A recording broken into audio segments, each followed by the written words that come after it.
नमः। मेरे प्यारे मित्रों, ये शरीर स्वर्ग, नरक, बंधन, मोक्ष, भय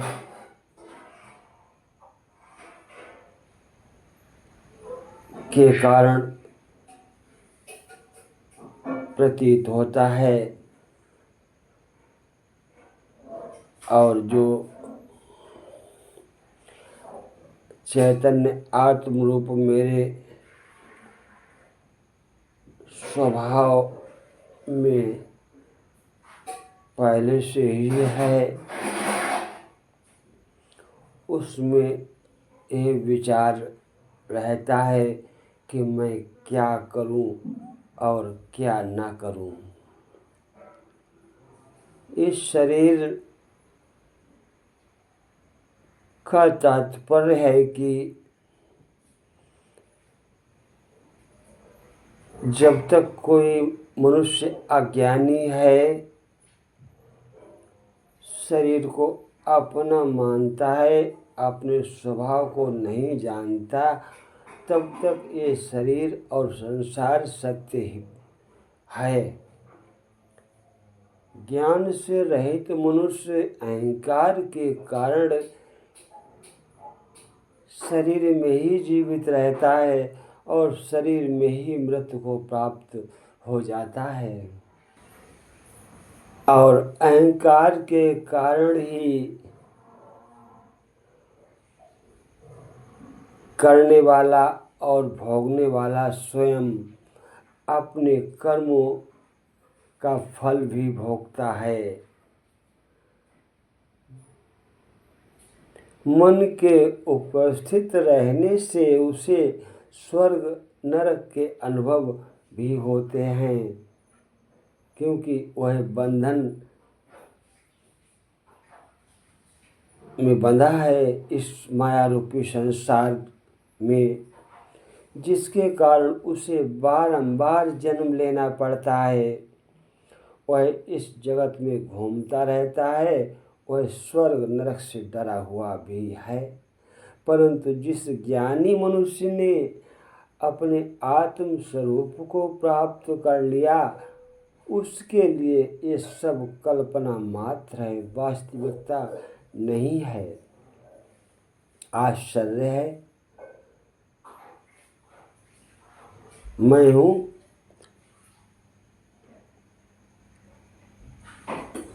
है सो प्रकट न दिखहि, नहीं सो प्रकट दिखाय। एक कौतुक जब ही लखे, जब सद्गुरु मिल जाए। गुरु के शब्द रूपी वाण से आपके अंतःकरण में जब चोट लगती है, तो आपका हृदय अपने स्वयं के प्रकाश से प्रकाशित हो जाता है। श्री गुरु पद नख मणि गण ज्योति, सुमिरत दीप दृष्टि ही होती।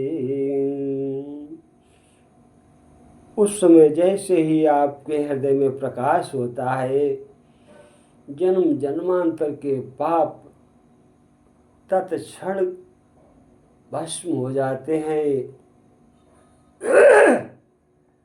क्योंकि कहा गया है, सन्मुख होए जीव मोहि जब हे, जन्म कोटि अघ नासहि तब हे।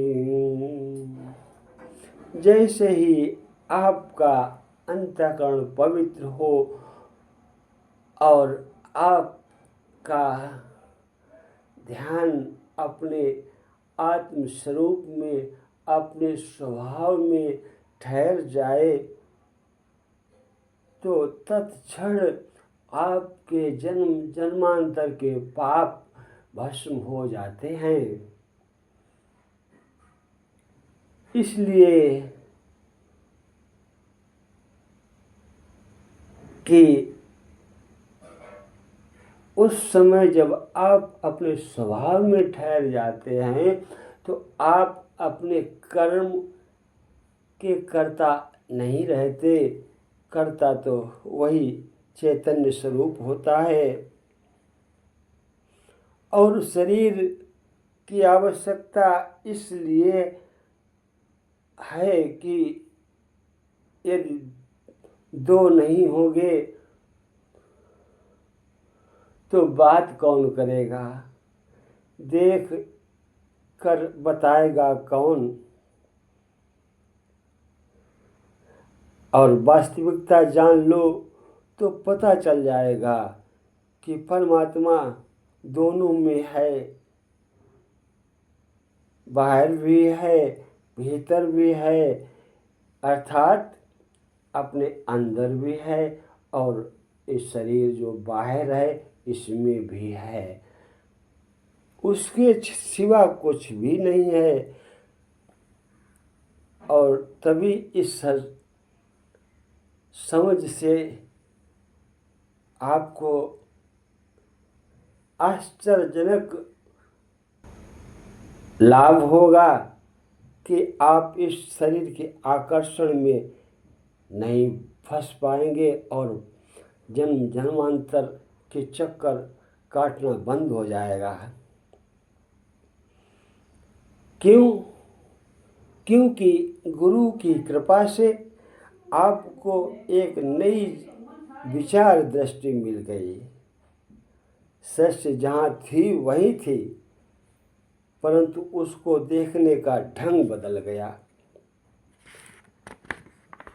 जो सृष्टि पहले उन्हें सुखकारी और कष्टकारी लगती थी वह अब न ही सुखकारी है और न ही कष्टकारी है। सुख तथा दुख, प्रेम और घृणा, अपना पराया सब मानसिक स्थिति ही है। आत्मा के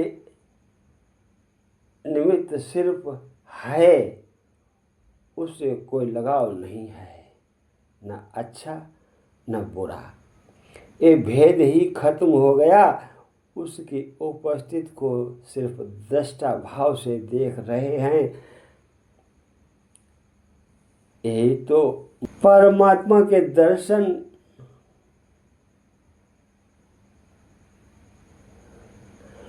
प्रेमी को होते हैं, क्योंकि प्रेमी का ध्यान हमेशा अपने प्रियतम पर टिका रहता है। ऐसे ही भगवान के भक्त का ध्यान अपने परम प्रिय प्रेमी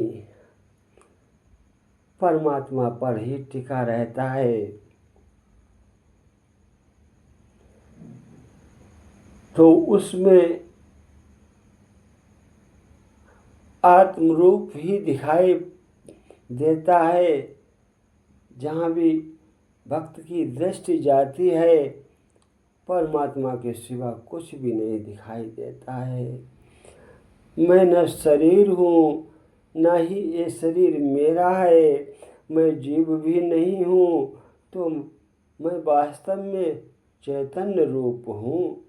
जीवन जीने की इच्छा ने ही मुझे बांधा हुआ है, जीने की इच्छा का बंधन है और यही बांधने का कारण भी है। अनंत समुद्र रूपी मुझ में अनेक रूप नाम वाली नाना प्रकार की चिंता रूपी हवा के प्रभावित होने के कारण उठने वाले लहरों ने बांध लिया है। वह मुझसे अलग नहीं है, एक ही है। ये विश्व इस आत्मरूपी अनंत सागर में उठने वाली विचित्र तरंगे हैं जो चित्तरूपी वायु के झोंके से उठती हैं। इसमें 3 तथ्य हैं। पहला तो एक, आत्मा अथवा ब्रह्म अनंत सागर के समान है, जिसका कोई अंत ही नहीं है, जो विशाल है, जो किसी सीमा से बंधा नहीं है। जैसे हवा के झोंकों से सागर में ऊंची ऊंची अनेक प्रकार की लहरें उठती हैं, वैसे ही चित्तरूपी वायु के झोंकों में इस आत्मा में विभिन्न प्रकार की इच्छाओं की तरंगे उठती हैं। काम, क्रोध, लालच, मोह, आसक्ति, घृणा, इच्छा, उत्तेजना, प्रेम आत्मा में उठी हुई लहरें ही हैं जो मन के स्वभाव के कारण उठते हैं। इन्हें ना ही मनुष्य उठा सकता है और ना ही रोक सकता है। इन तरंगों का नाम ही विश्व है। ये लहरें चूँकि सागर से भिन्न नहीं हैं, वैसे ही ये संसार भी आत्मा से भिन्न नहीं है। मन हवा के समान चंचल होता है। इसके द्वारा आत्म रूपी संसार में लहरें उठेंगी अवश्य। योग इसी चित्त की प्रवृत्तियों को रोकने की बात कहता है। अगर इस मन की चंचलता को नियंत्रित कर लिया जाए तो तुम उस आत्मा को प्राप्त हो जाओगे और आत्मा रूपी समुद्र तो शांत है, पावन है, निर्दोष है। अगर मन रूपी हवा न चले तो उसमें तरंगे उठेंगे ही नहीं। ये मन ही उस आत्मा रूपी शांत समुद्र को तरंगित करता है, वही लहरें उठाता है। चित्त की वृत्तियों से ही लहरें उठती हैं। ये तरंगे ही विश्व है जो आत्मा रूपी समुद्र से अलग नहीं है, परंतु अहंकारवश ये भिन्न प्रतीत होती हैं, स्वयं का अलग अस्तित्व समझने लगती हैं। यही से जन्म मरण शुरू हो जाता है और यही सबसे बड़ा मनुष्य के लिए दुखदाई है, जिसकी उत्पत्ति केवल अहंकार के कारण होती है। मैं को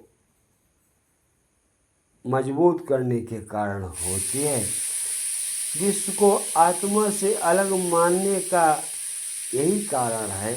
अपने आप को आत्मा से अलग स्वतंत्र मानने के कारण ही काम, क्रोध, लोभ, लालच, मोह अनेक बुराइयां बढ़ जाती हैं। जीवन जीने की इच्छा में भी वृद्धि हो जाती है। मनुष्य अपने द्वारा बनाए हुए माया जाल में उलझ जाता है। लहरें ही विश्व हैं जो आत्म रूपी समुद्र में चित्त रूपी पवन से उत्पन्न हुई। ये जीवन रूपी व्यापारी विश्व के भोगों का अभिलाषी होता है। इसकी जीवन रूपी नौका इस चित्त रूपी पवन के सहारे से ही चलती है। संसार का अस्तित्व तभी तक है जब तक ये मन उपस्थित है। अगर ये मन पवन से ज़्यादा तेज हो जाती है तो विषय वासनाएं, अहंकार, लालच बढ़ जाते हैं। तो विश्व में अत्याचार, अनाचार, दुराचार, वैमनस्य, घृणा, हिंसा ये सब बढ़ जाती है। विश्व रूपी नौका डूबने लगती है, परंतु यदि वायु एकदम शांत हो जाती है तो भी इन हवाओं के सहारे चलने वाली नौका आगे नहीं चल सकती है, वह वहीं नष्ट हो जाती है। इसलिए चित्त रूपी वायु ही इस विश्व का आधार है और जीव रूपी व्यापारी इसी के सारे विश्व में अपना व्यापार करता है। इस जीव रूपी व्यापारी हेतु ये सौभाग्य है कि वह वायु न ज़्यादा तीव्र चले, झंझावात और बवंडर आंधी तूफान भी न आवे और ये वायु ना ही एकदम शांत हो जाए कि जिससे नौका चले ही ना। इसमें विश्व की बात न करके मोक्ष को सम्मान देते हुए गुरु जी कहते हैं कि यदि चित्रूपी हवा का चलना बंद कर दिया जाए तो ये तरंगें उठेंगी नहीं, समुद्र शांत हो जाएगा, लहर रूपी विश्व विलुप्त हो जाएगा, तो ये जीव अपनी नौका को चला नहीं पाएगा, उसका विश्व के साथ जो व्यापार है वह भी बंद हो जाएगा।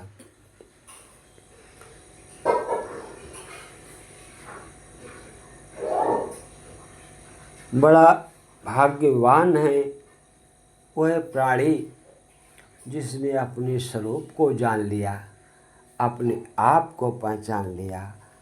अपने स्वरूप को जानना ही आत्मा को जानना है और आत्मा ही तो परमात्मा है जो सब में सर्वव्याप्त है, उसके सिवा कुछ भी नहीं है।